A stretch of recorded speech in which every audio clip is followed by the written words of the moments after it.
live events that we're hosting throughout the month of April. And we are very grateful and thankful to Maya from Provoke Media, who is going to be your host today with our panel of Folgate Advisors AI experts. So without further ado, Maya, I will hand over to you. The floor is yours.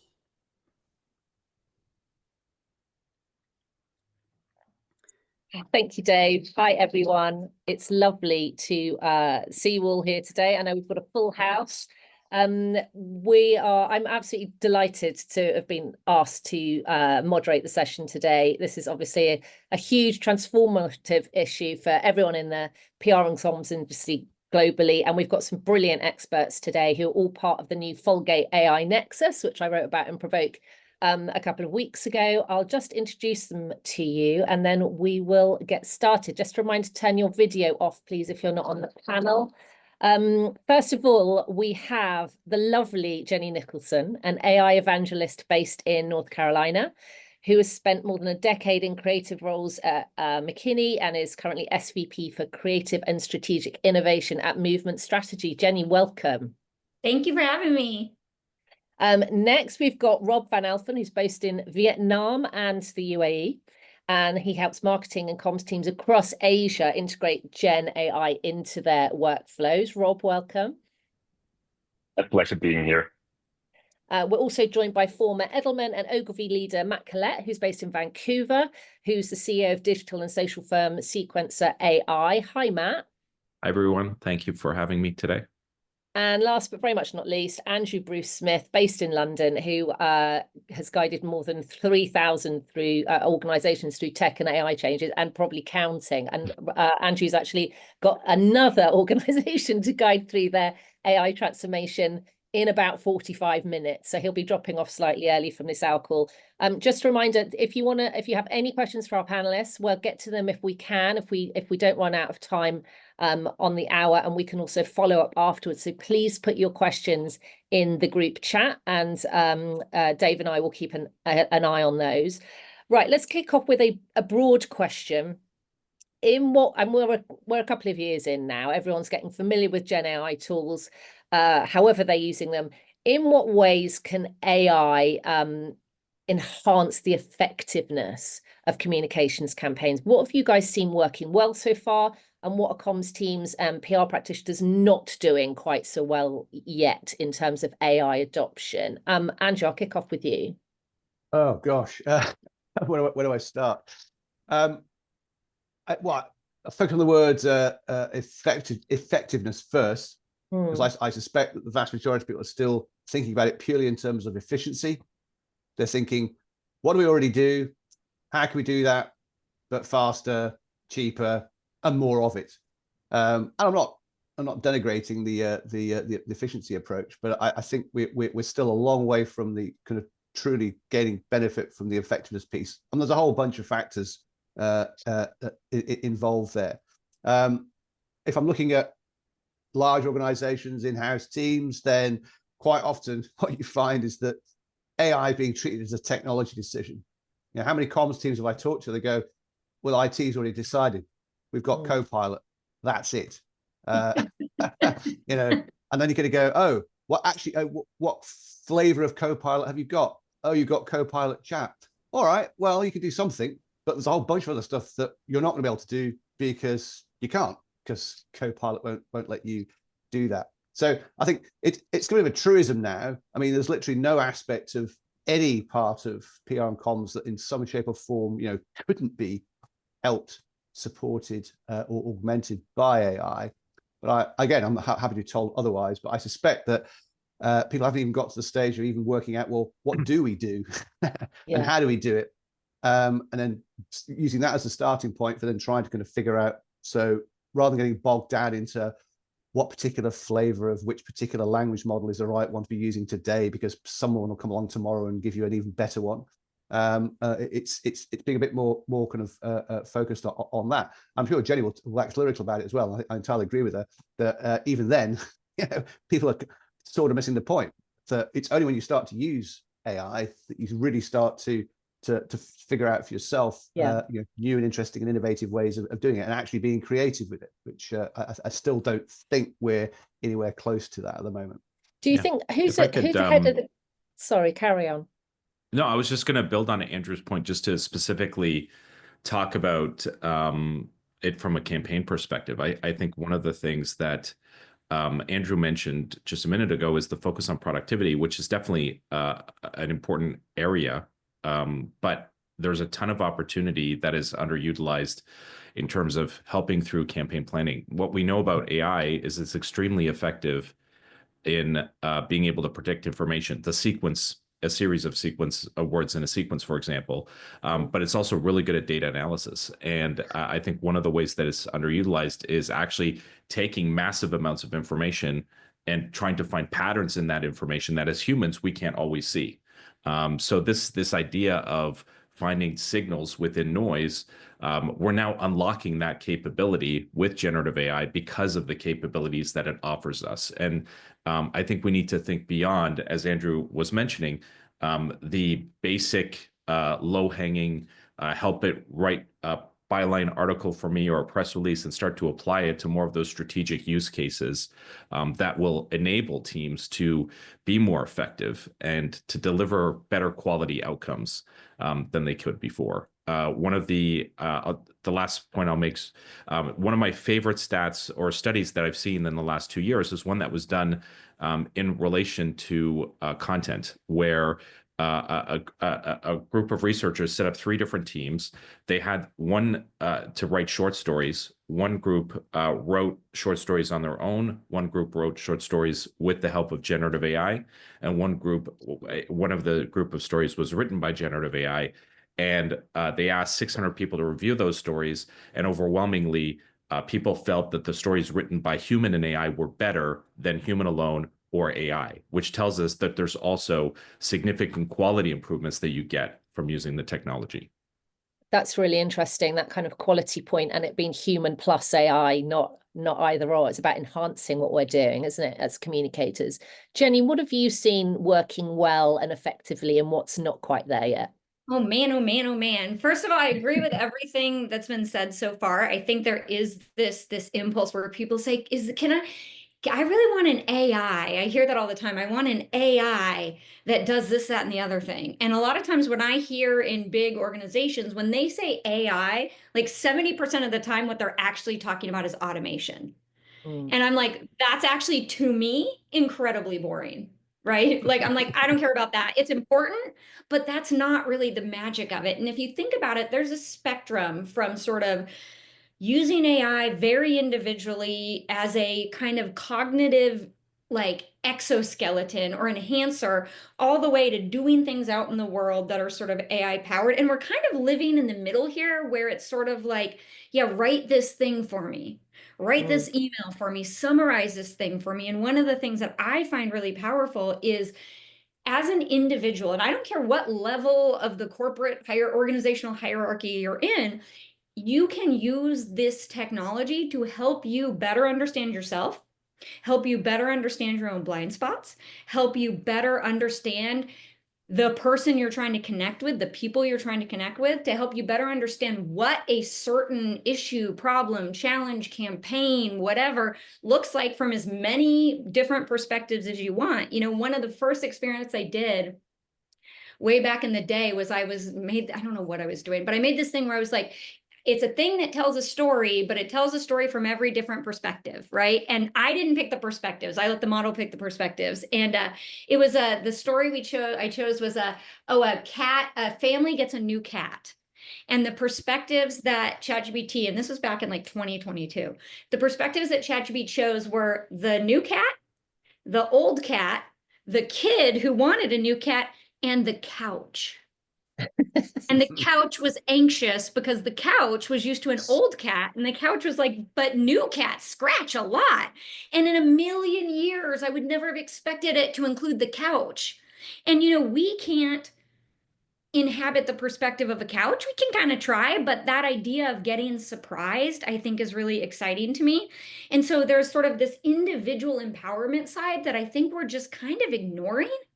I think individuals kind of on their own across the board, usually sort of in the middle of the organizational hierarchy, are doing this.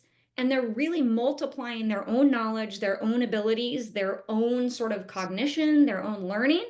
The biggest concern that I have is a lot of times these organizational leaders who are in charge of driving AI adoption at their organization, they're not using it. And how do you evaluate a vendor if you've not really spent a lot of time with the tools? And so I see this effort to kind of get a pipeline or a platform or a special thing. And I understand, especially when you're communications, you're like, well, we want what's our special thing that we can tell the world that we have that is our special thing, so people will hire us to do things that don't even have anything to do with AI, but like make sure that people know that we're on the cutting edge. I see that a lot. And I'm like, before you do that, you have to use the technology in its most boring form, which means the $20 a month ChatGPT subscription, the $20 a month Claude subscription, the free now for pretty much every organization Gemini subscription.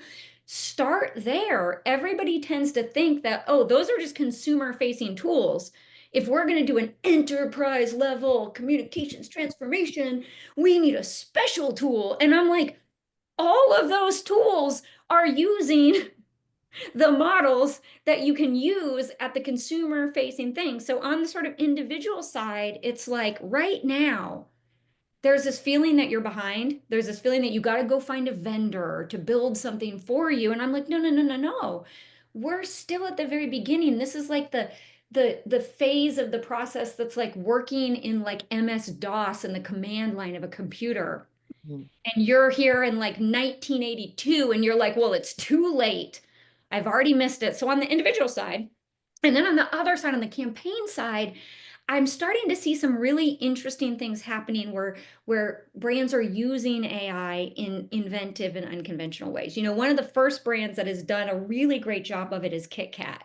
You know, Kit Kat did, when Midjourney first came out, they had AI, they had Midjourney make a Kit Kat ad that looked terrible.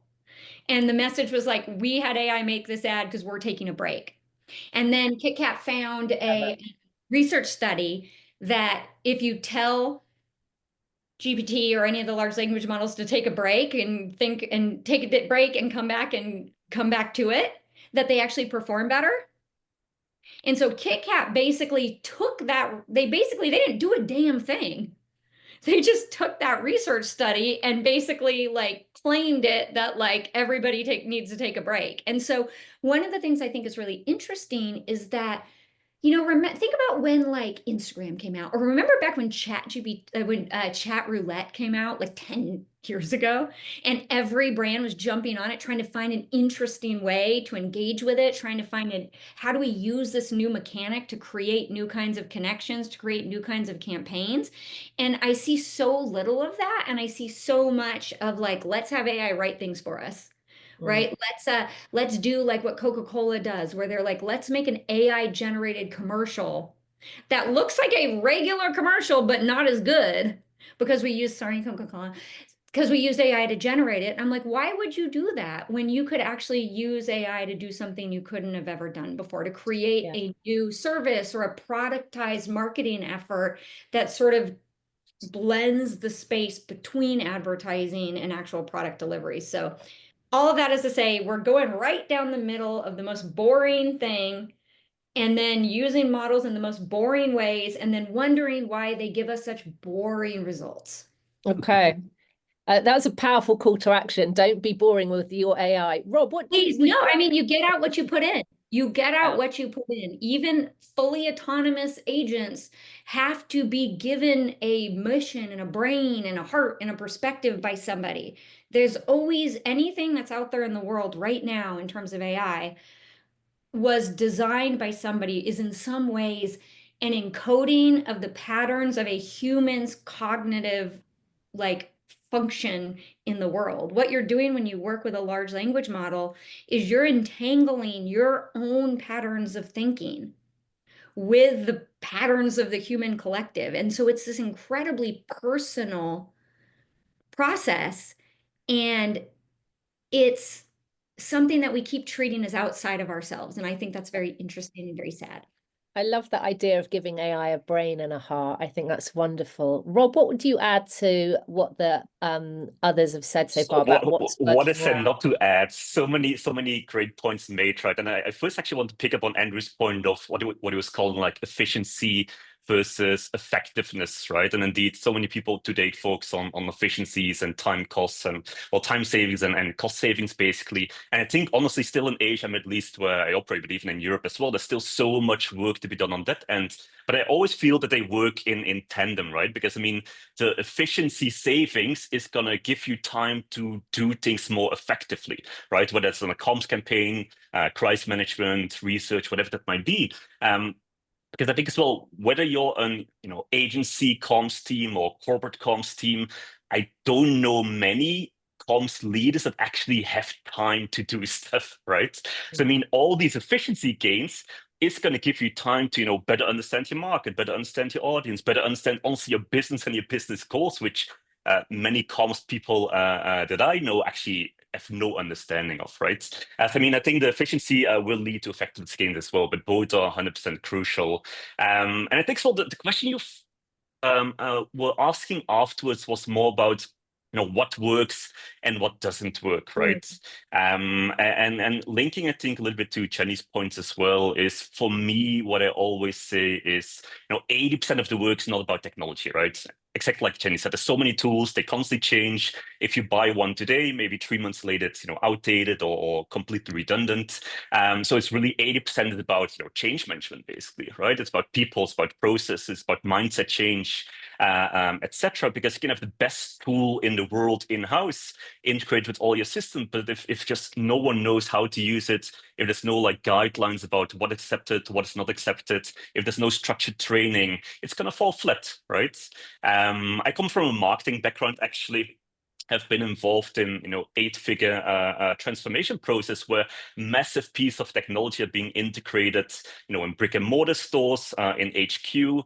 But then again, if it wasn't for leadership involvement, of course, leadership sponsor, all right, and buy-in itself, but mainly the whole communications rollout and support, this whole $100 million plus project would have fallen flat, right? And there's no point in making such tech investments. I think, yeah, change management often underestimated, over reliance on tech, 100% as well. And a little bit, I think, to Jenny's point, right? I mean, again, you have GPT 4.5 now. Whenever 5 is going to launch, everyone is going to have access to GPT-5, right? So, I mean, that can't be like a USP or like a unique differentiator. It's how are you using these tools to do things differently, right? To rethink how you're doing things as well. And I think that's where the real value comes from, and not just treating it like whatever copywriter assistant. Building on that, though, Rob and Jenny, you both talked about leadership, and there's a question here about AI literacy and the level to which leaders need to be AI literate. Do they really need to understand the deep tech, or do they need to just be able to see the bigger picture, and others can find the right tools to do that? And follow-up question to that, Rob, how do you evaluate, out of the hundreds, maybe probably thousands of tools that are now available, how do you work out which are the ones that you're going to place a bet on and really get to know and use most effectively? So there's kind of two questions about leadership and AI literacy, and then evaluating the tools you actually need within the business. Okay. Yeah, so I think leadership. Sorry, did you say me or someone else? I was going to start with you, Rob. Sorry. Yeah.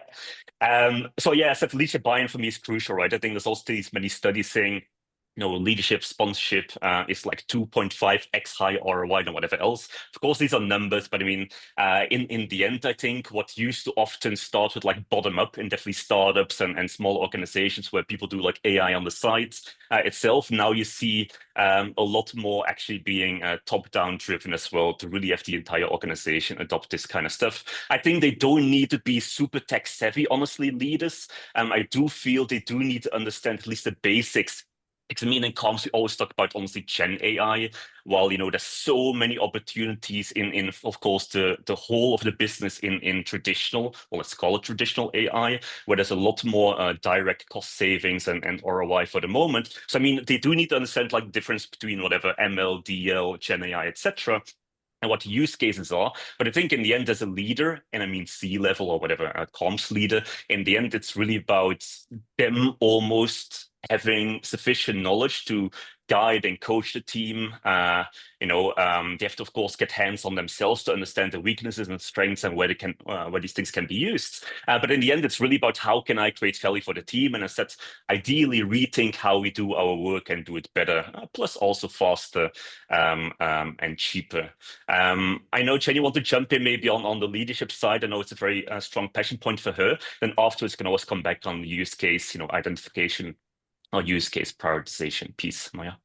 Great, thank you, Rob. Jenny, what would you add to that on kind of leadership? Yeah, so one thing that's really important to understand, I think Rob made a great point that like AI and generative AI are not the same thing. There's like a big world, but right now when most people talk about AI, they're talking about large language models.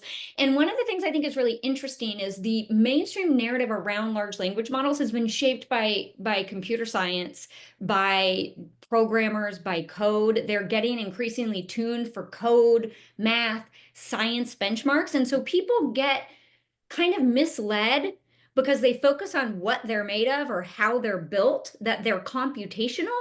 But in the experience of using them, what they are is I like to think about it as like, I don't care if it's conscious or not. Like, that's not the point. We have another entity for the first time in all of human history, another entity that can manipulate language with meaning as well or better than we can. That's an incredibly powerful thing.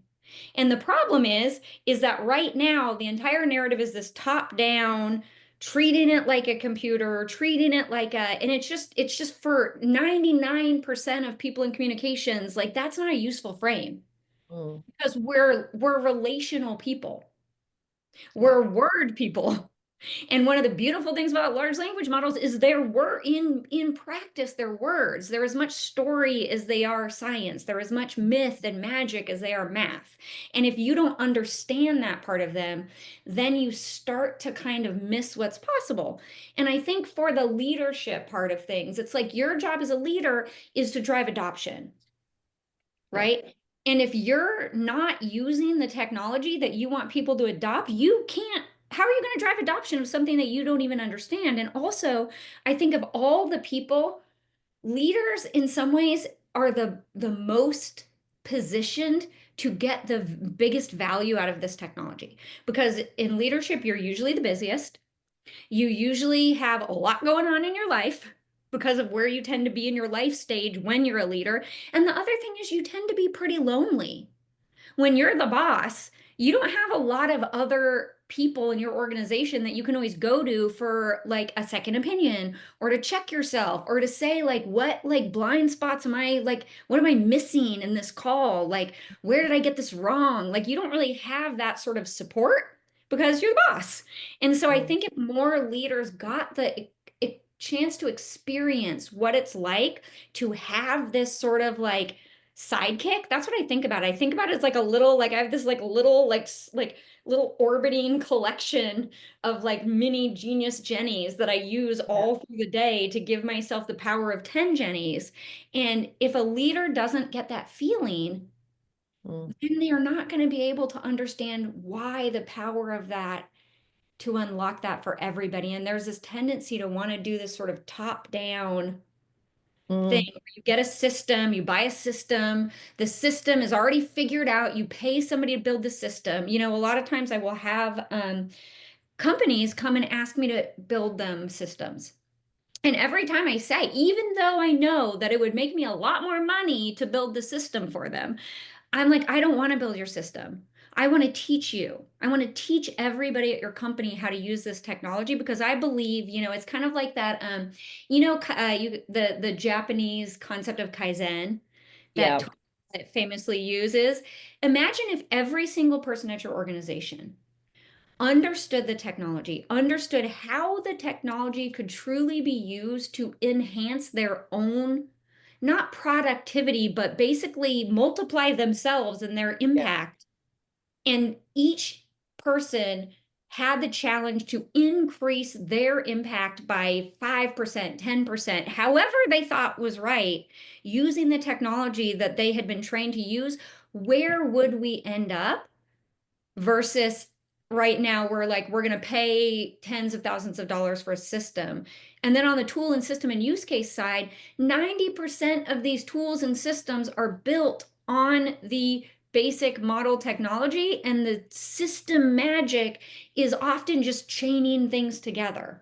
And if you don't know fundamentally what's happening inside a large language model, you're going to have a very hard time evaluating whether a service provider or a vendor or a partner is offering something truly transformative, or if you're paying $40,000 a year for something that you could do on ChatGPT, which I see a lot. Andrew, you've been nodding away there. I know we've only got a limited amount of your time, so I'm going to come to you next, and then I'll come back to you, Matt, if that's all right. What are your thoughts on all of that, kind of where we get the balance between kind of deep tech knowledge and the kind of higher level vision? Yeah, I mean, first of all, I think we're all saying it. You've got to use this stuff. If you're not actually yourself personally experiencing it, yeah, you are definitely kind of coming from a position of quite dangerous ignorance, I would argue, and there's no excuse. Fire up Google AI Studio and get access to all their models. If you've not tried using a reasoning model, and the wonder that is, it's not so much the output personally, it's seeing the thought process that is exposed to you, and then helping you to bring more kind of clarity to your own. I think the other challenge as well is that, as I've been relentlessly boring people to death for 2 or 3 years now, unless you have clarity yourself on what you actually want, it's very hard to then articulate that, to then get it back out. But at the same time, very often you don't even know what you don't know. Yeah. So you've got this, quite frankly, it's a mindset of just diving in, experimentation, just try stuff out. What's the worst that could happen? I got a dud response back. Oh, that satisfies. It's fine. Or wow, I didn't realize if I asked it that. Now it's helping me to kind of think about all these other. Ask it to have a stab at writing a strategy for you. Go on, fire up 2.5 and see what comes up. It's not it's Pablo Picasso had that great quote, didn't he? That said that computers are useless. They can only give you answers. And I think that's a great way to look at AI, is not to push the button and go, great, that's it, job done. In which case, why we're here. You may as well just delegate it all to the AI and get on with it. Right? Versus I would personally still like to have a world where there's a role for us, and I think that genuinely is. And there are no easy answers. There aren't. I don't. If somebody says that they've got the answer, I'd be very suspicious, because you don't.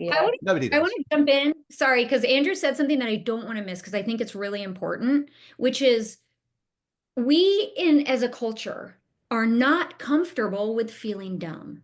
We're not comfortable with not knowing what to do. We're not comfortable with trying something and not knowing if it's going to work. We fetishize expertise. We fetishize achievement. We fetishize being ahead of the curve. And so then you feel like if you're not, you have shame. You feel like I'm going to just keep reading and learning. And when I feel like I have enough expertise, I'm going to dive in and try. And I always say, like, one of my charges right now is I want to take the term fuck around and find out and reclaim it. Like, why did like, just think about it. How is it that fuck around and find out became a bad thing? I'm like, that's what innovation is. And this sense that, like, you have to know how to do it before you try, or you have to know it's going to work, or it's going to take too long. I'm like, it takes 2 minutes to try.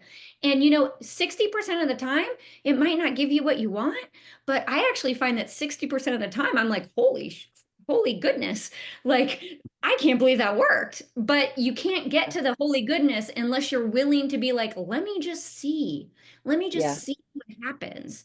And this is a technology that we have yet to discover even a tiny bit of what you can do.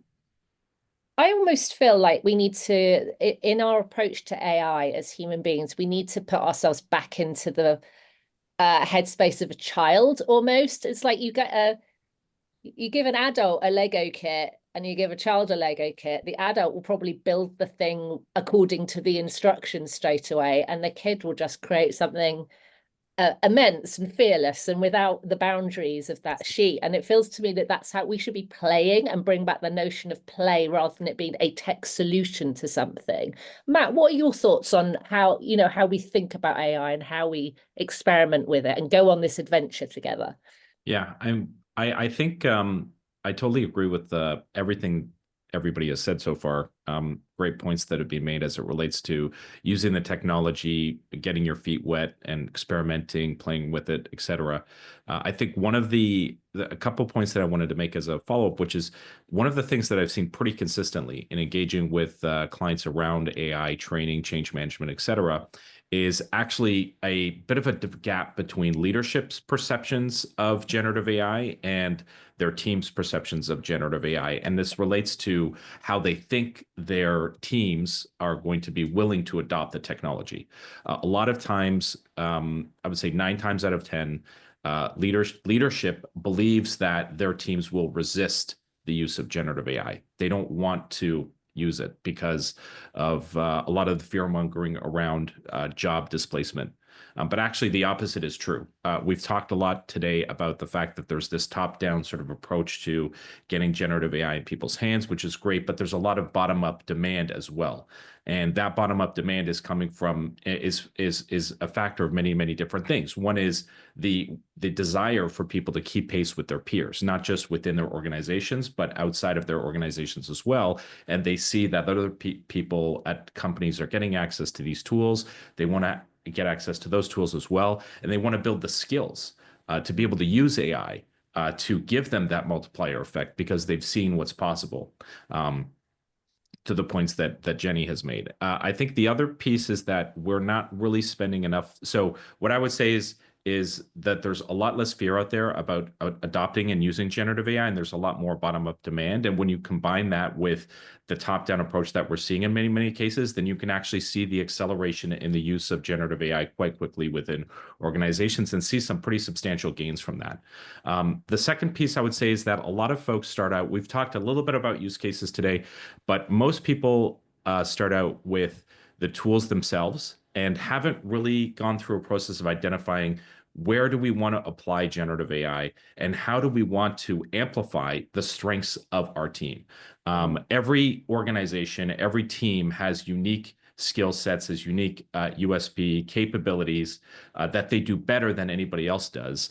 And often we're just looking at generative AI as a way to solve very, very simple use cases when we should be thinking of its strategic application to the organization and to the team.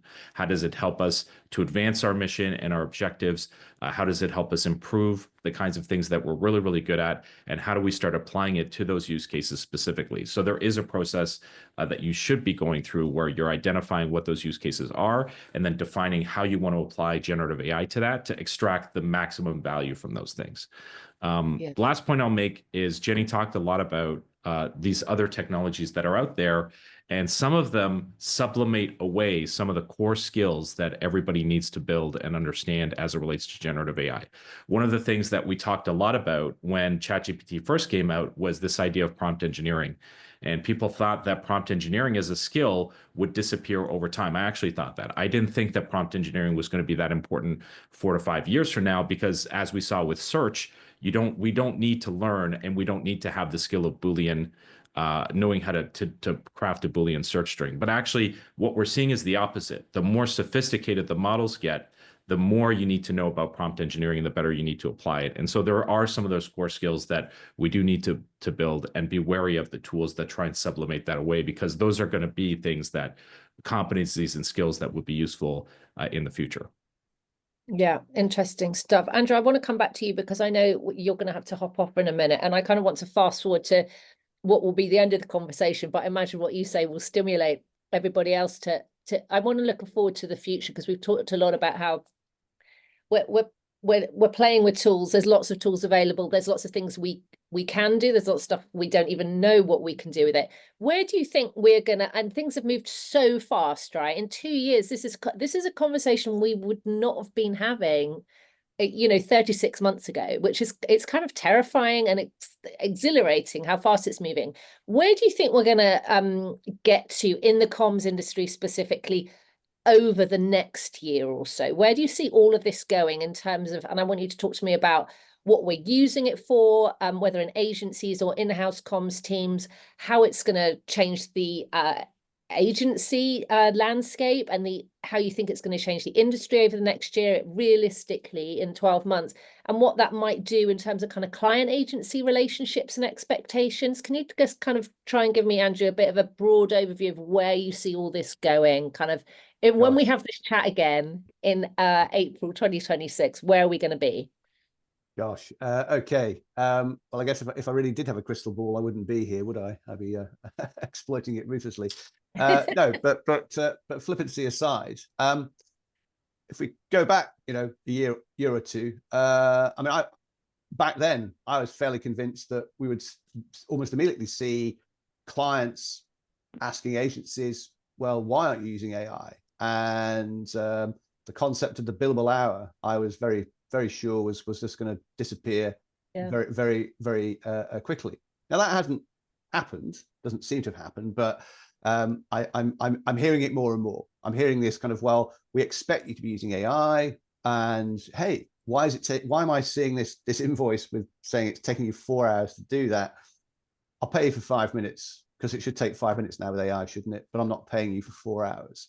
So I know the industry's talked for decades about moving to value-based pricing and all that stuff. So it's a dangerous game, prediction, but I suspect we're going to see kind of more and more of those kinds of kind of conversations. But if you're looking at it from the agency perspective, yeah, I think it is going to require a kind of complete kind of rethinking of, well, why do agencies exist? What is their value proposition? What are clients going to still be going to want to buy and be prepared to kind of pay the requisite rate for it? I'm always reminded, it was the old joke about Whistler, wasn't it? Whistler's mother, his painting. Somebody said, how much are you going to charge for that? He said, $5 million. And I'm like, wow, that's ridiculous. How long did it take to paint that? He's like, a day. What? He says, yeah, but you're not paying for that. You're paying for my lifetime of artistic experience. Blah, blah, blah. So, and I know it's easy to say that, and it's difficult to actually then kind of implement it. But yeah, seriously, if people aren't already highly focused on how that is going to kind of affect and kind of potentially kind of re-engineer what they do, how they do it, what that means for the people still involved. I mean, you're already seeing it elsewhere, not necessarily in the comms sector, but I think it was a Shopify CEO, wasn't it, saying, hey, now if somebody comes to me and says, I want to hire somebody, it's like, well, I need you to tell me why AI can't do that first. And then if it turns out, yes, we do need that person, then we'll look at it.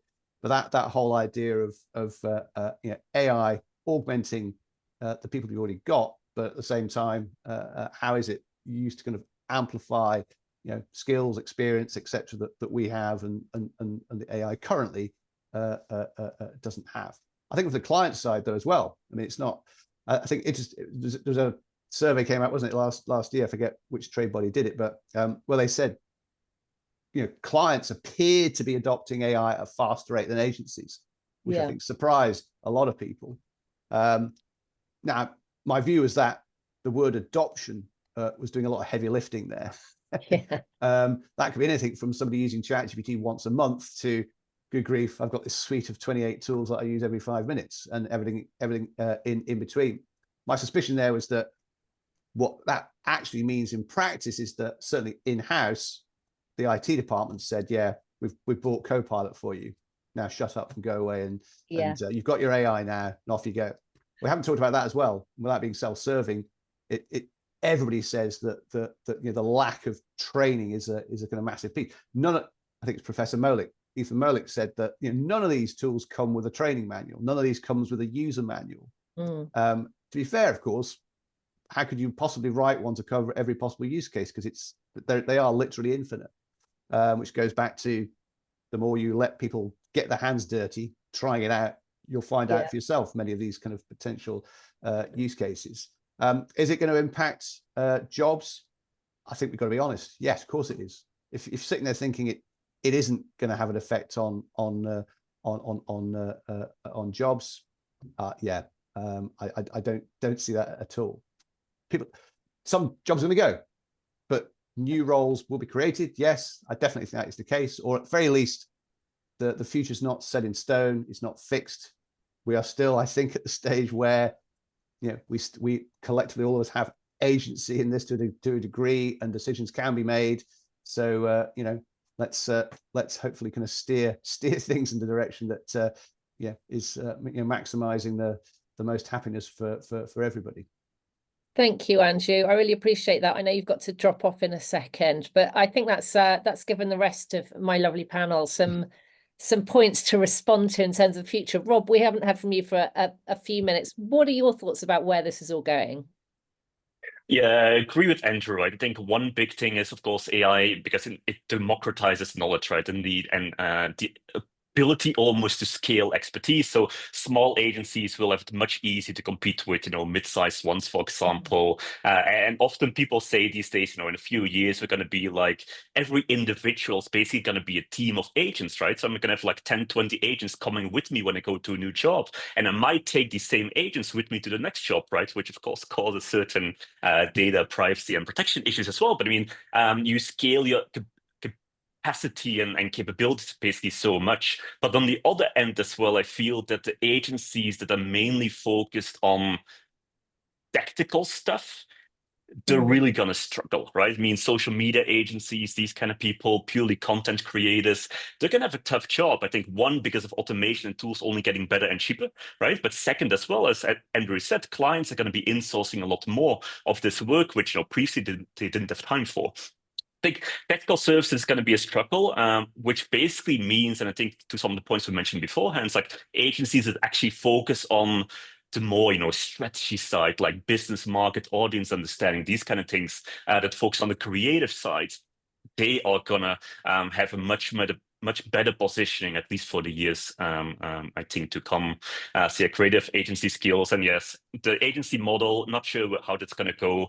Value-based pricing, yeah, potentially. I'm not as optimistic about the job roles. I know more jobs will be created, type of roles, but I don't think it's going to be the same volume as the ones that will be disappearing, right, in the end, realistically speaking. But you never know, right, how this is going to go specifically. But yeah, technical agencies, in a bit of trouble. Strategic creative agencies, there's some room to play, I feel. Okay, great. Thanks, Rob. Matt, are you broadly optimistic, or do you think there's still room for a bit of caution about how AI is going to impact on the comms and PR industry? Yeah, I'm pretty optimistic. I think one thing is, I do believe we're going to see a bit of a pause in terms of how sophisticated models are. We're already starting to see that we're hitting a ceiling in terms of the incremental gains that we're getting with every single new model. The last time, for example, Grok, Elon Musk's AI company, part of xAI, their most recent model used 200,000 GPUs to develop. And people didn't think it was possible to go beyond 100,000 GPUs. They figured out how to do 200,000. And even when they were using so much computational power, the incremental gains they got from their model versus what had been released previously with ChatGPT-4 were minor gains compared to what was achieved with ChatGPT 2.5 to 3.5 to 4 to what we have today. And even with the reasoning models, we're also starting to see that we're hitting a bit of a ceiling. So it could be that new techniques need to be discovered before we really get that next leap in terms of capability from AI. But I think we are going to see a bit of a pause in the sophistication of these large language models and how quickly they're advancing, which I think is good for everybody, because we do need time to learn about the technology, start applying it, and doing all the things that are important as part of any adoption journey. There's a really interesting intersection here, isn't there, between kind of innovation, tech adoption and transformation, ESG and environmental stuff as well, with all this computational power. Then there's the whole ethics angle and, how business models are changing. Do you think, I know there's a bit of an ESG backlash, and I'm possibly going down a bit of a side alley here, but do you think there's going to be a point at which some companies will say, we deliberately keep our use of AI to a minimum because of the environmental impact and the kind of the widest cost to that? Or do you think that's everyone's kind of just overlooking that at the moment? No, I think what we're going to see is a lot more diversified use of AI models. So what a lot of the innovation that we're seeing right now is actually with small language models, very, very small language models. Edge models, for example, their capabilities on devices are actually moving quite quickly. So last week, for example, or the week before, Alibaba released their latest Gwen model, which is has 7 billion parameters, which basically means it's a smaller model and it's capable of ingesting images and doing object recognition in ways that previous models were not capable of. So I think what we're going to see is actually comms teams and marketing teams and other teams within organizations using multiple models of different sizes, and those will be fit for purpose based on the tasks that they need them for, which will bring down the energy consumption requirements and also the ESG impact. But in addition to that, some companies that need to hit some of their net zero goals will also start looking at more at small language models to support on a number of use cases. That includes a lot of organizations that are in the green space as well, and nonprofits also looking very, very closely at small language models to support a lot of the Gen AI pieces because they're so energy efficient. That's really interesting, Matt. Jenny, I'm going to come back to you. What are you particularly interested in how things are going to pan out over the next few months? I want to think a little bit specifically about sort of PR and comms, because I think there's some things that are very specific to this industry that we really need to think about. First of all, if you've been on LinkedIn lately, you can see that there is a blandification of language. Every time, paragraph, 4 bullet points, each with an emoji at the beginning, engagement driving question at the end, right? Like it's a point where like, I'm just scanning for something that looks like it came from a human.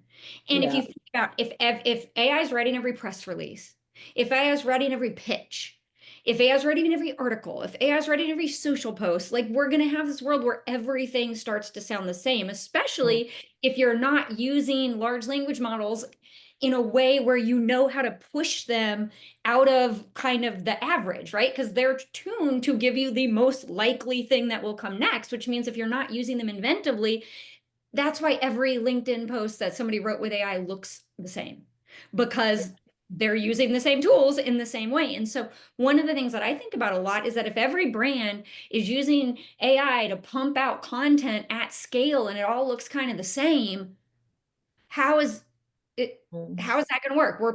We are pattern recognition creatures, humans ourselves. And so for me, I think some of the smartest brands are the ones who are like, okay, if everyone's going this way, how do we actually get attention by disrupting that pattern? That's part one.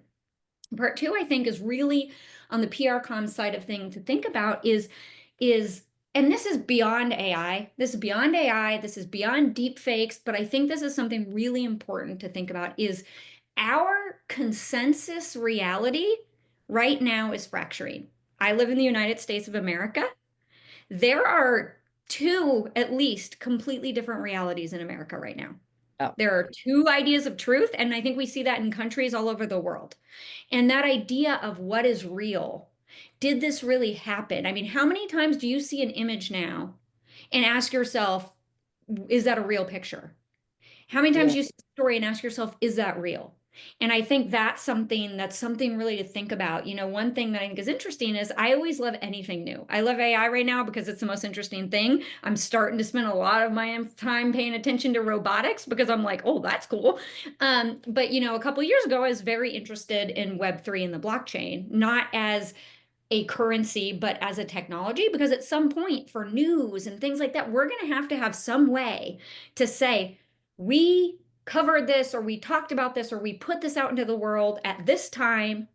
And when we did it, this is what it looked like. How do we have some way of knowing what is true, what is real, who is authoritative? You know, I was thinking a couple months ago, I was like, I don't know enough about what's going on in Gaza. I've got to go do some research. And I'm very good at Googling. I'm very good at using the internet. I'm very good at finding good information sources. I had such an incredibly hard time finding what felt like authoritative, trustworthy information. And I think that's going to get even greater.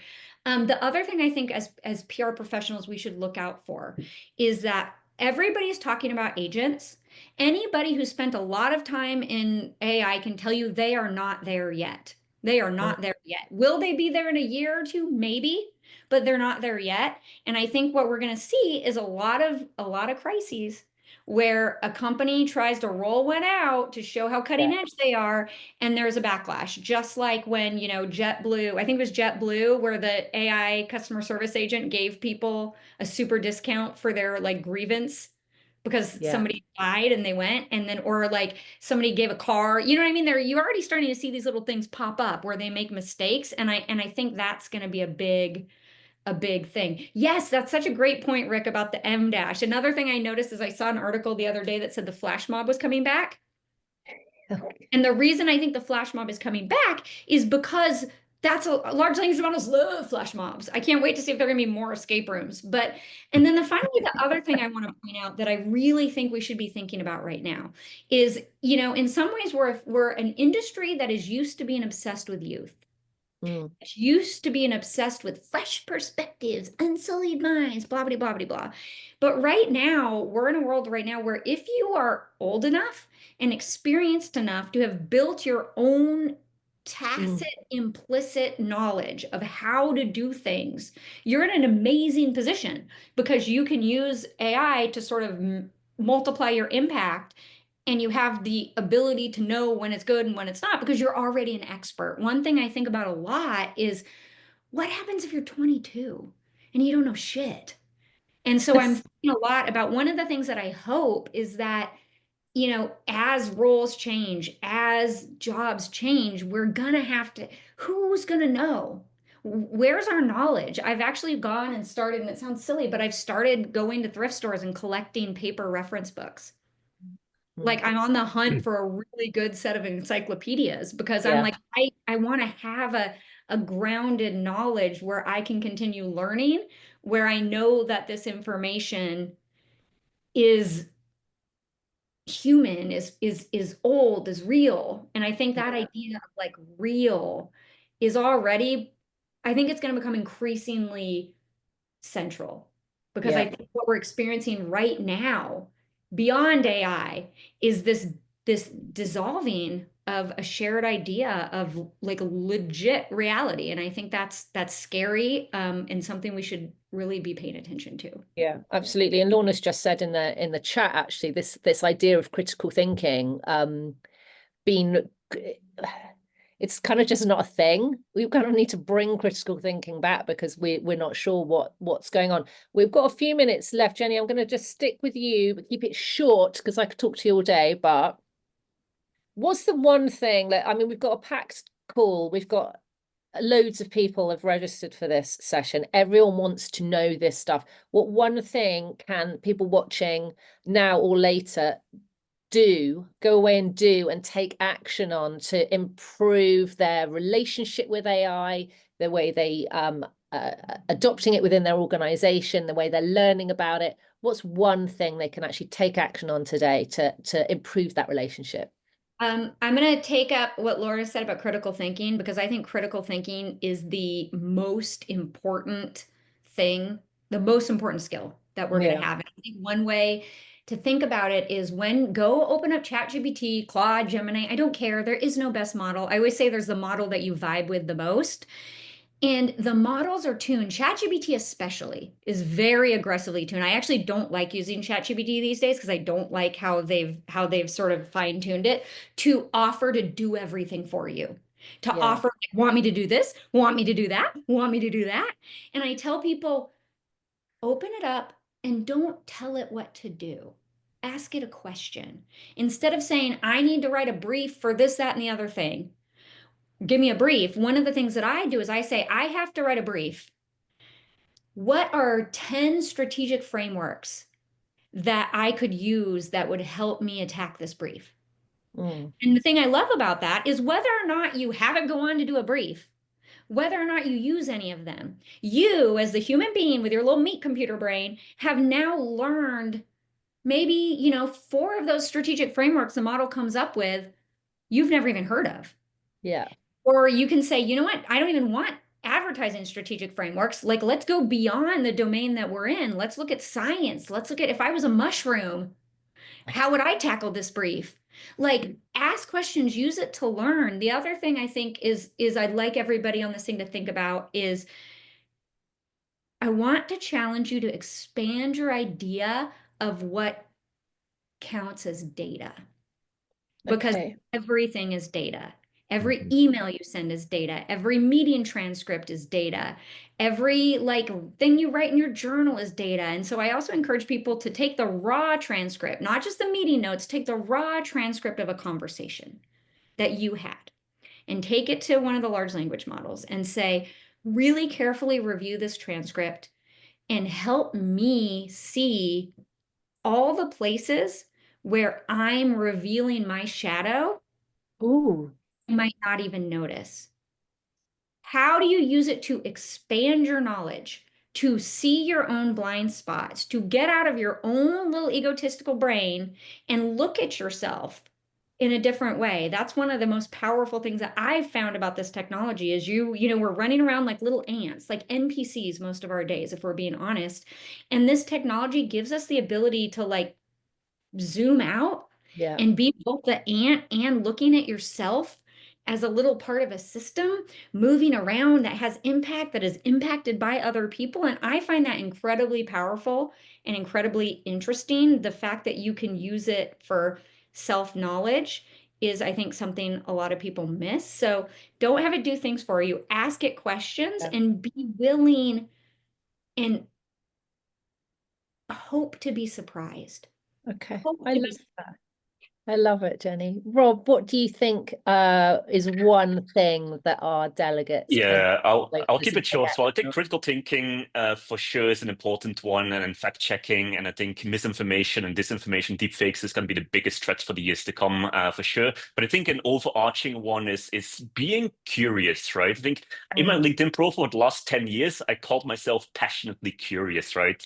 And I mean, I was early in crypto. I minted hundreds of NFTs. Like in 2017, I built these knowledge platforms to help people learn about AI, blockchain, 3D printing, robotics, IoT, all these kind of things, because I love to learn about new things itself. And I think, like Andrew said, there's so many free tools available. Go to like aistudio.google.com, right? I mean, you get like Gemini for free. You have reasoning models, you have image generation models, you have text models in there. Just start seeing, okay, what is a task I'm going to do this week, right? That I typically maybe struggle with. See how it's going to help you, and just chat with it, right? And eventually you're going to learn how to prompt better and whatever. You just need to start somewhere. And I think that's it. Let me copy the one in the chat. Yes, but I'll leave it there. I'll give the last minute to Matt. Matt, you've got the last word, although I suspect Jenny will have the last word somehow. There was a quote from Ashwat Damodaran, who's a professor at the NYU Stern School of Business, who said that when everyone has AI, no one has AI. And essentially what he was saying is that when every single company is using Copilot or ChatGPT or another generic generative AI model, then we're all competing on a level playing field. And so one of the things I would leave people with is, how are you going to use AI in your specific organizational context to give you that strategic advantage that another company cannot replicate? And I don't think enough is being done within the comm space to examine AI in that way and to think about how it can help people to achieve those gains. Okay, fantastic. Thanks, Matt. So you heard it here, guys. Dave's popped back to tell me that I have to stop talking to you, much as I would love to carry this on for another hour. Critical thinking, play, curiosity, see your own blind spots, think at a higher level than just tasks, ask it questions.